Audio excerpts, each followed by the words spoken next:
Learners, आज का हमारा टॉपिक है सोशल रिफॉर्मर राजा राम मोहन रॉय और पंडित मदन मोहन मालवीय।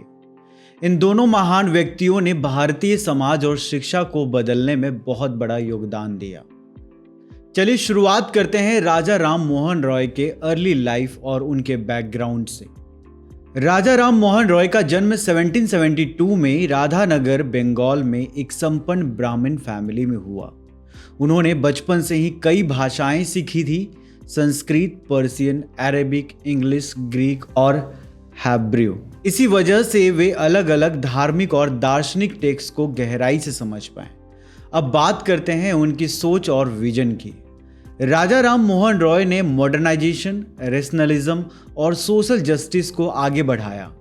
उनका मकसद था कि समाज में फैली पुरानी ऑर्थोडॉक्स प्रैक्टिसेस यानी बेकार की कुरीतियां और अंधविश्वास को खत्म किया जाए। अब समझते हैं कि राजा राम मोहन रॉय के कुछ और इम्पॉर्टेंट कंट्रीब्यूशन क्या क्या रहे। सबसे पहला है इंटरफेथ डायलॉग। राजा राम मोहन रॉय ने यह महसूस किया कि धर्म के नाम पर सोसाइटी डिवाइडेड है, इसलिए उन्होंने वेदास और उपनिषद को बंगाली लैंग्वेज में ट्रांसलेट किया ताकि आम लोग भी इन सेक्रेड टेक्स्ट को समझ सके। इससे न सिर्फ नॉलेज डेमोक्रेटाइज हुई बल्कि धर्मों के बीच एक हेल्दी डायलॉग भी पॉसिबल हुआ। दूसरा है उनका रैशनलिज्म। उनकी राइटिंग्स क्लियरली दिखती थी कि वो ब्लाइंडली किसी ट्रेडिशंस को फॉलो नहीं करते थे। उन्होंने लॉजिक और रैशनैलिटी को हमेशा महत्व दिया और कास्ट बेस्ड डिस्क्रिमिनेशन का खुलकर विरोध किया। तीसरा, उन्हें कहा जाता है father of the Indian renaissance. इस टाइटल के पीछे कारण है उनकी सोच और रिफॉर्म्स, जिन्होंने एक नए युग की शुरुआत की। सती, एबोलिशन, वुमेन राइट्स और प्रेस फ्रीडम जैसे मूवमेंट्स ने सोसाइटी को एक नई दिशा दी। चौथा योगदान था इंटेलेक्चुअल अवेकनिंग। उनके विचारों ने एक पूरी जनरेशन के रिफॉर्म्स को इंस्पायर किया। दयानंद सरस्वती, स्वामी विवेकानंद और कई और रिफॉर्मर्स ने भी राजा राम मोहन रॉय की आइडियोलॉजी से इन्फ्लुएंस लिया। इससे पूरे इंडिया में इंटेलेक्चुअल अवेकनिंग आई। साथ ही ग्लोबल एडवोकेसी, सिर्फ भारत के अंदर ही नहीं, उन्होंने इंटरनेशनल स्तर पर भी जस्टिस और इक्वालिटी के लिए आवाज़ उठाई। ब्रिटिश गवर्नमेंट के सामने भी उन्होंने इंडिया के राइट्स और डिग्निटी को डिफेंड किया। अब बात करते हैं पंडित मदन मोहन मालवीय की। सबसे पहले उनके अर्ली लाइफ और एजुकेशन पर नज़र डालते हैं।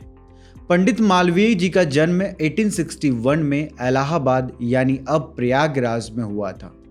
वो एक स्कॉलरी ब्राह्मण फैमिली से थे, जहां घर का पूरा वातावरण एजुकेशन और नॉलेज से भरा हुआ था।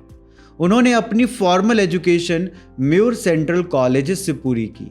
पढ़ाई के बाद उन्होंने टीचर और लॉयर के तौर पर कैरियर शुरू किया, लेकिन धीरे धीरे उनकी रुचि नेशन बिल्डिंग की तरफ बढ़ती चली गई।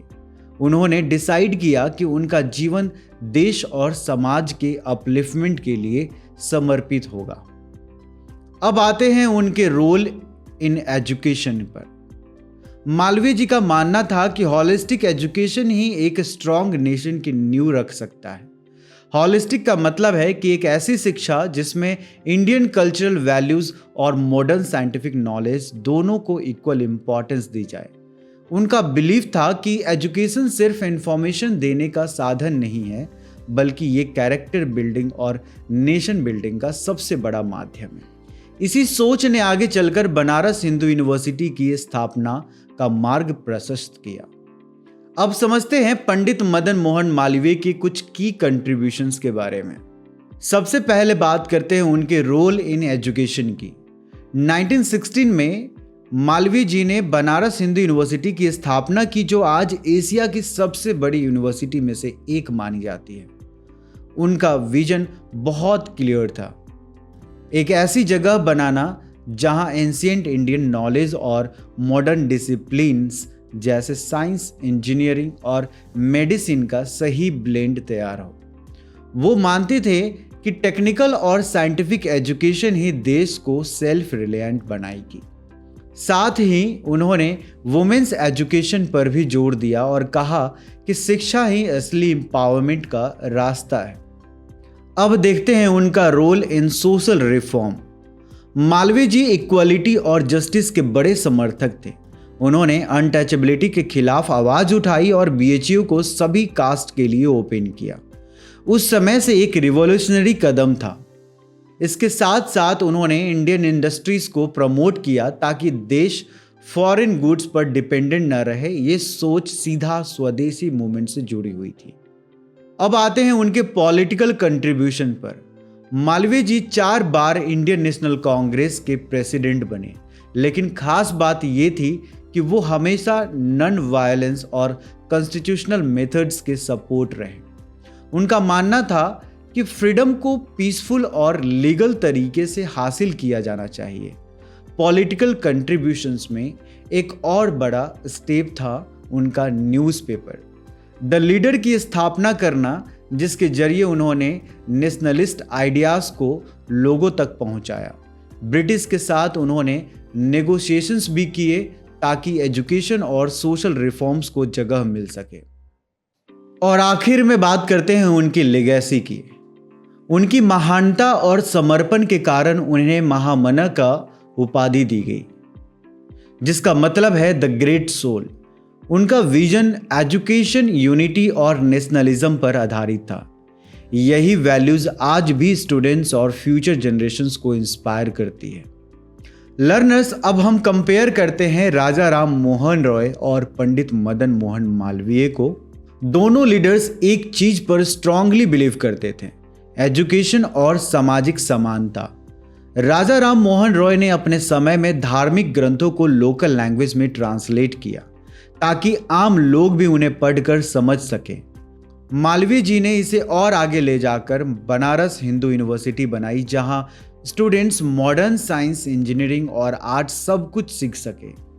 समाज सुधार की बात करें तो राजा राम मोहन रॉय ने सती प्रथा और जाति भेद के खिलाफ लड़ाई लड़ी। उनकी कोशिशों से सती प्रथा खत्म हुई।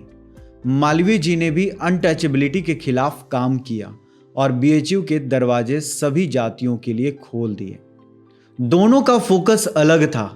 राजा राम मोहन रॉय का मेन फोकस था धर्म सुधार, तर्क और प्रेस की फ्रीडम। उन्होंने ब्रह्म समाज बनाया और न्यूज़पेपर के जरिए लोगों तक अपने विचार पहुंचाए। दूसरी तरफ मालवीय जी ने अपनी एनर्जी शिक्षा और राष्ट्रीय एकता पर लगाई। उन्होंने स्वदेशी इंडस्ट्रीज को सपोर्ट किया और एजुकेशन को नेशन बिल्डिंग का टूल बनाया। समय भी अलग था। Raja Ram Mohan Roy early 19th century में एक्टिव थे, जब ब्रिटिश रूल नया नया आया था। उनका काम था लोगों को जगाना। मालवीय जी लेट 19th और अर्ली 20th सेंचुरी में एक्टिव थे, जब फ्रीडम मूवमेंट अपने पीक पर था।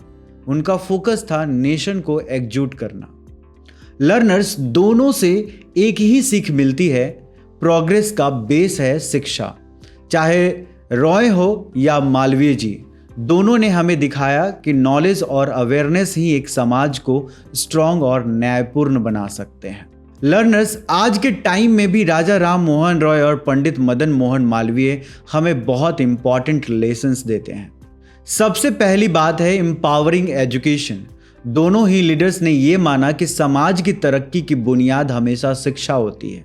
उन्होंने हमें ये याद दिलाया कि नॉलेज डिसिमिनेशन यानी ज्ञान का प्रसार ही एक ऐसी शक्ति है जो मॉडर्न सोसाइटी को आगे ले जा सकती है। दूसरा लेसन है यूनिटी इन डाइवर्सिटी। दोनों की इंक्लूसिव सोच हमें इनकरेज करती है कि हम अपनी सामाजिक विविधता को अपनाएं और उसे अपनी ताकत बनाएं। साथ ही उनकी टीचिंग्स ये भी कहती है कि हमें एक्टिवली काम करना चाहिए ताकि सोशल इनइक्वालिटीज खत्म हो सके। और तीसरा लेसन है करेज टू रिफॉर्म। दोनों लीडर्स ने अपने समय की पुरानी और गलत प्रैक्टिसेस को ओपनली चैलेंज किया। उन्होंने दिखाया कि एक बेहतर समाज के लिए रिफॉर्म्स जरूरी होते हैं और ये सिर्फ तभी पॉसिबल है जब हम सच बोलने और बदलाव लाने का साहस रखें। लर्नर्स, अगला टॉपिक होगा सोशल रिफॉर्मर्स पार्ट 2। हम समझेंगे बाल गंगाधर तिलक, महात्मा ज्योतिबा फुले, महात्मा गांधी के बारे में। नेक्स्ट लेक्चर में मिलते हैं, तब तक के लिए keep learning and stay curious. JMC study hub, लक्ष्य आपका, साथ।